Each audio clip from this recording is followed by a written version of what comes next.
ঘোষের গীতা আছে না, ওই গীতার মধ্যে দেখবেন অভ্যাস যোগের মধ্যে এই শব্দগুলোই লেখা, এই যজন যাজন প্রত্যেক জায়গায় লেখা।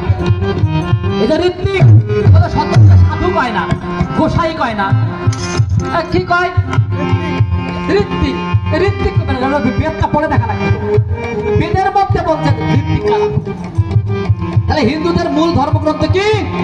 কোরআন, হ্যাঁ, বাইবেল, ত্রিপিটক, সব বলছে বেদ। বেদ না পড়ে হিন্দু হওয়া যাবে? তাহলে বেদের মধ্যে বলছে ধর্ম প্রচার যারা করবে, যারা ধর্মকে রক্ষা করবে, ধর্মের যারা পৌরোহিত্য করবে, তাদের নাম ঋত্বিক, অধৈর্য, যাজক। এই সৎসঙ্গের মধ্যে যে আমার দাদা আসছে সুধীরটা, কি উনি? অধৈর্য। ওই এরা কি দাঁত ভেঙে যায়, অধৈর্য বলা যায় কেমন? বলতে তো হবে, বেদ তো পড়া লাগবে।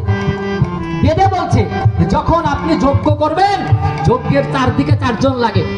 একজন হোতা যিনি আহ্বান করবেন, আজকে যেমন আমাদের আহ্বান করছে কে? এই যজ্ঞের হোতা, যে আসেন, বলছে আসেন যজ্ঞ করেন।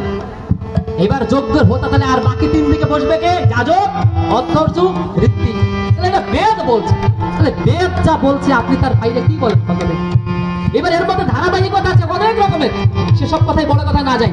ঋত্বিক শব্দই তো উঠে গেছে, যাজক শব্দই উঠে গেছে। খ্রিস্টানটা বলে ধর্ম যাজক, অথচ হিন্দুর শব্দ হিন্দুর মধ্যে নাই। কি কঠিন অবস্থায় পড়ে গেছে বন্ধু। এই অন্তত শব্দগুলো, এই যজন যাজন, ইষ্টপ্রীতি, স্বস্তি, সদাচার, শব্দগুলোর জন্য হলেও ঠাকুর দেখালেন এক নতুন পথ। ও তাই যজন যাজন ইষ্টপ্রীতি করলে মহা